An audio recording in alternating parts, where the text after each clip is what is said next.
মধ্যে আল্লাহ বলেছেন, আল্লাহ বলেন ইয়া আইয়ুহাল্লাযীনা আমানুস্তাঈনু বিস-সাবরি ওয়াস-সালাত ইন্নাল্লাহা মা'আস-সাবিরিন। সিল্লায় পড়েন আল্লাহু আকবার। আমার ভাইরা, আল্লাহ রাব্বুল আলামিন বলেন এই ইমানদারেরা, এখানে আল্লাহ হিন্দুকে বলে নাই, আল্লাহ এখানে আওয়ামী লীগকে বলেন নাই, জামাত ইসলামকে বলেন নাই, আমার ভাইরা বিএনপিকে বলেন নাই, ইমানদার বলে যারা দাবি করো আল্লাহ রাব্বুল আলামিন তাদেরকে ডাক দিয়ে বললেন, ও ইমানদারেরা, তোমরা ধৈর্য এবং নামাজের মাধ্যমে সাহায্য চাও। সাহায্য চাইবেন কার কাছে? আল্লাহর কাছে। কার কাছে? বিপদে পড়লে সাহায্য চাইবেন কার কাছে? আসতে বলেন কেন, কার কাছে? আল্লাহ রাব্বুল আলামিন বলেন, তুমি যদি আমার কাছে সাহায্য চাইতে পারো, আমি আল্লাহ রাব্বুল আলামিন অবশ্যই ধৈর্যশীলদের সাথে আছি। চিল্লায় বলেন সুবহানাল্লাহ। আমার আপনার নামাজ ধৈর্যের সাথে আদায় করতে পারি না, এই জন্য নামাজ থেকে বেরিয়ে দেখি জুতাও আর খুঁজে পাওয়া যায় না। ঠিক না বে ঠিক? আল্লাহ বলেছেন ইয়া আইয়ুহাল্লাযীনা আমানুস্তাঈনু বিস-সাবরি ওয়াস-সালাত, ধৈর্যের মাধ্যমে নামাজ, ধৈর্য আর নামাজের মাধ্যমে আল্লাহর কাছে সাহায্য চাও। আমার ভাইরা, আল্লাহর কাছে যদি মানুষ কোন বান্দা সাহায্য চায় নামাজের মাধ্যমে, আল্লাহ অবশ্যই তাকে সাহায্য করবেন। দেখেন না, হযরত আলী রাদিয়াল্লাহু তাআলা আনহু মরুভূমির মধ্যে হেঁটে যাচ্ছেন, বিশাল বড় একটা চাকচিক্য মসজিদ, কোনোদিন ওই মসজিদে নামাজ পড়েন নাই। হযরত আলীর একটা ঘোড়া ছিল, লাল টকটকে রঙের একটা ঘোড়া। হযরত আলী মসজিদ থেকে চিন্তা করলেন, কোনদিন এই নামাজ পড়ি নাই মসজিদে, 2 রাকাত নামাজ যদি পড়তে পারতাম, আল্লাহকে সিজদা দিতে পারতাম, মনে শান্তি লাগতো। মসজিদ দেখলে ইমানদারদের কলিজা ঠান্ডা হয়ে যায়। চিল্লায় কোন ঠিক কিনা? হযরত আলী নামাজ পড়বেন, কিন্তু ঘোড়া বাঁধার জন্য কোনো জায়গা নাই। হযরত আলী মনে মনে টেনশন পড়ে গেলেন, ঘোড়া যদি ছেড়ে দেয় ঘোড়া চলে যাবে, কেমনে ঘোড়াটারে বাঁধিয়ে আমি নামাজ পড়বো, আল্লাহকে সেজদা দেব, কোনো উপায় নাই। হযরত আলী রাদিয়াল্লাহু তাআলা আল্লাহর কাছে সাহায্য চাইলেন।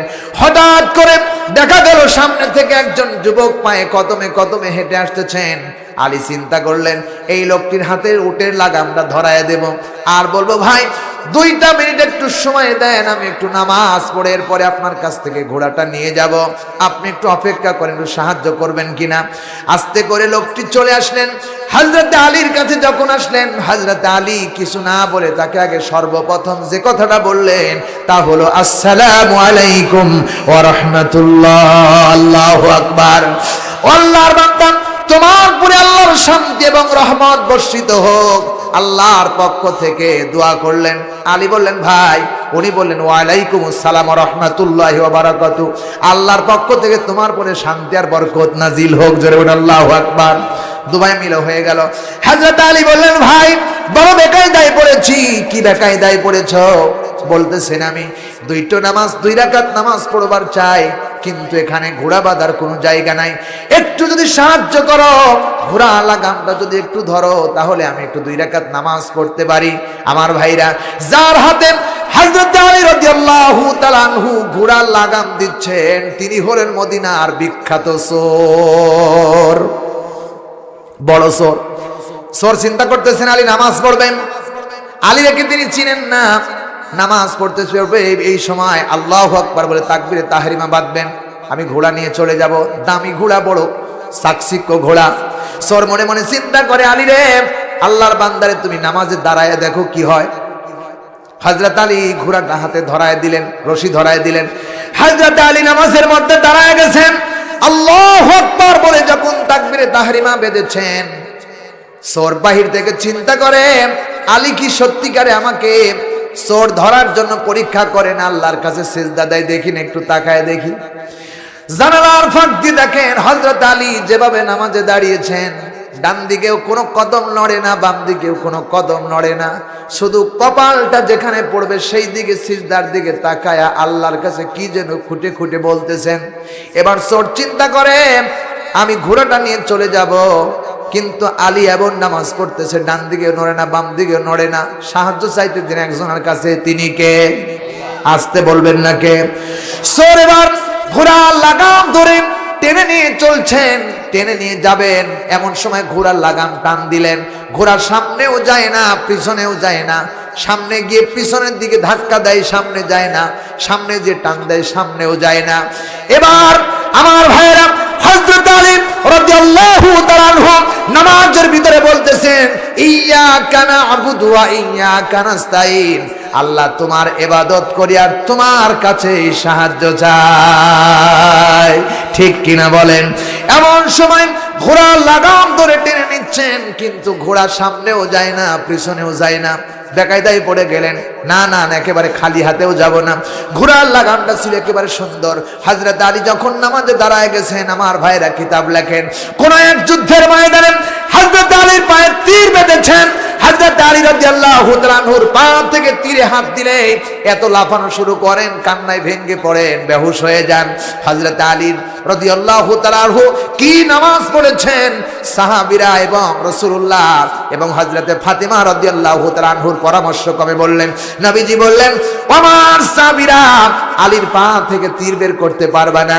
হযরত আলী যখন নামাজে দাঁড়ায়া যাবে, নামাজের সময় পা থেকে তীর টেনে টেনে বের করবা। হযরত আলী নামাজে দাঁড়ায় গেছেন, পায়ের মধ্যে তীর বেঁধেছে।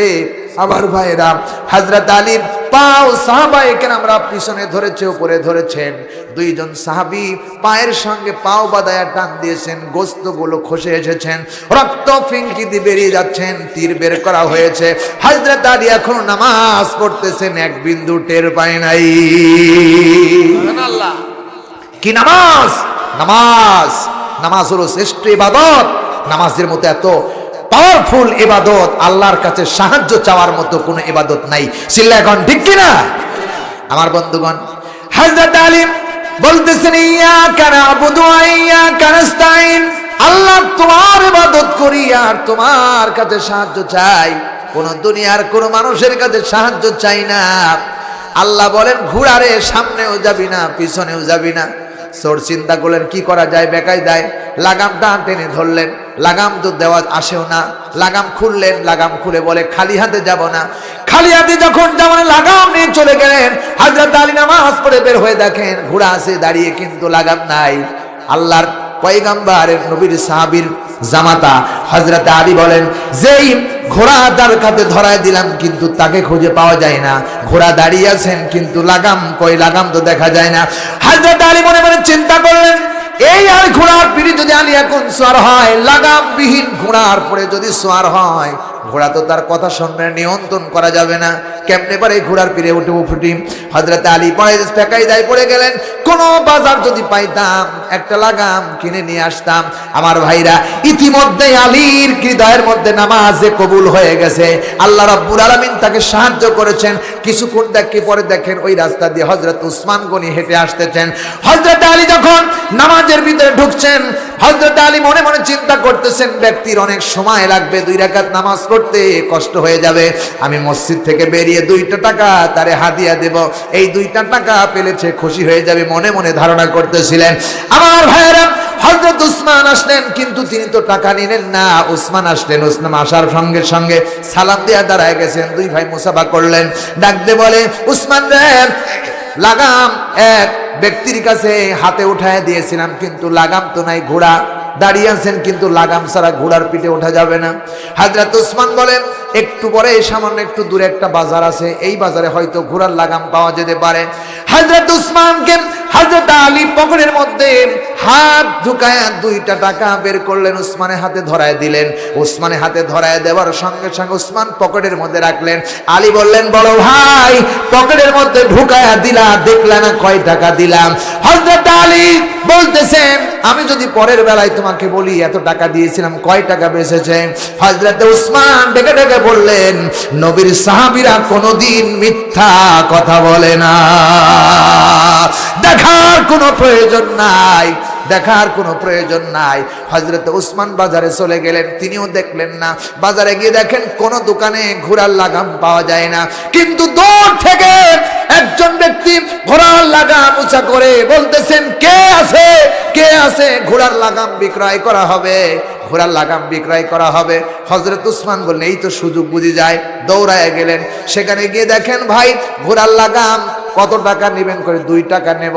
হযরত ওসমান পকেটের মধ্যে থেকে বের করলেন, দেখেন 2টা টাকা। হযরত আলী রাদিয়াল্লাহু তাআলা আনহু চোরকে দিতে চেয়েছিলেন, ওই বান্দাকে দিতে চেয়েছিলেন 2 টাকা। হযরত ওসমান লাগাম কিনে নিয়ে আসলেন। লাগাম যখন সামনে এসেছে, হযরত আলী মুস্কি মুস্কি হাসতেছেন আর বলতেছে, তোরে 2টা টাকা দিতে চাইলাম কিন্তু নিলি না, হালাল ভাবে নিলি না, হারাম ভাবে নিলি। হাজারো মানুষ চাকরি করে বাংলাদেশে, মুসলমান ভাইরা আমার, সরকারি বেতন হয়, ওতে পেট ভরে না, আবার ঘুষ খায়। কথা কন না ঠিক কিনা আমার ভাইরা? যারা হালাল টাকায় চাকরি করে আর ঘুষকে ওইটার সাথে মিশ্রণ করে, পুরাটাই হারাম হয়ে যায় আমার ভাইরা। সুতরাং হযরত আলী বললেন, হালাল পন্থায় দিতে চাইলাম কিন্তু নিলি না, এখন হারাম পন্থায় নিলি। ঘোড়ার লাগাম লাগায়া হযরত ওসমান রওনা করেছেন। আমার ভাইরা যেভাবে চলেছেন, এই জন্য আমি আপনাদের উদাত্ত আহ্বান জানাতে চাই, বিপদে মুসিবতে একমাত্র সাহায্য চাইবেন কার কাছে? আল্লাহ বলেন, হুয়া মাওলাকুম ফানি'মাল মাওলা ওয়া নি'মান নাসির। আল্লাহ রাব্বুল আলামিন বলেন, বসেন, বেশিক্ষণ দেরি করব না, বিদায় দিয়ে দিব অল্প কিছুক্ষণের মধ্যে, কারণ 12:30টার মধ্যেই মাহফিল ক্লোজ হয়ে যাবে। উদাত্ত আহ্বান জানাতে চাই, পৃথিবীতে কারো কাছে সাহায্য চাই আপনি লাভ হতে পারবেন না, কোন মানুষের কাছে সাহায্য চেয়ে আপনি দামি হতে পারবেন না। আপনাকে সাহায্য চাইতে হবে একমাত্র যিনি, তিনি কে? আর সেই সাহাবায়ে কেরামদের মতো নামাজ পড়ে সিজদা দিয়ে আল্লাহর কাছে সাহায্য চাইবেন। আমার ভাইরা, সাহায্য চাইবেন আল্লাহর কাছে। যারা সিজদা দেবে তাদের কবরটা ভালো হবে, যারা সিজদা দেবে না তাদের কবরটা হয়ে যাবে খারাপ। আমার ভাইরা, কবরে শান্তিতে ঘুমাতে চান কারা কারা? 2 হাত তুলে আল্লাহরে দেখান। লিল্লাহে তাকবীর। আল কোরআনের আলো, আল হাদিসের আলো। কবরস্থানে, এই কবরের মধ্যে ঘুমানোর জন্য আমি আপনাদের কাছে কয়েকটা মিনিট, 10টা মিনিট আবদার করব। যার কাছে যা আছে, পকেটের মধ্যে যার কাছে যা আছে, আল্লাহর কাছে টাকার জন্য সাহায্য চাইবেন, আল্লাহ দেবে। আল্লাহর দেওয়া মাল এই রাস্তায় খরচ করবেন, আল্লাহ বাড়ায়া দিবে। সুতরাং আমার দেওয়ার ভয় অনেক টাকা উঠাইছেন, আপনারা দিয়েছেন। শেষ বেলায় বলি, শেষ ভালো যার, সব ভালো তার। আমি উদাত্ত আহ্বান জানাবো, যে যতটুকু পারেন, 10 টাকা, 20 টাকা, 50 টাকা, 1000 টাকা, 2000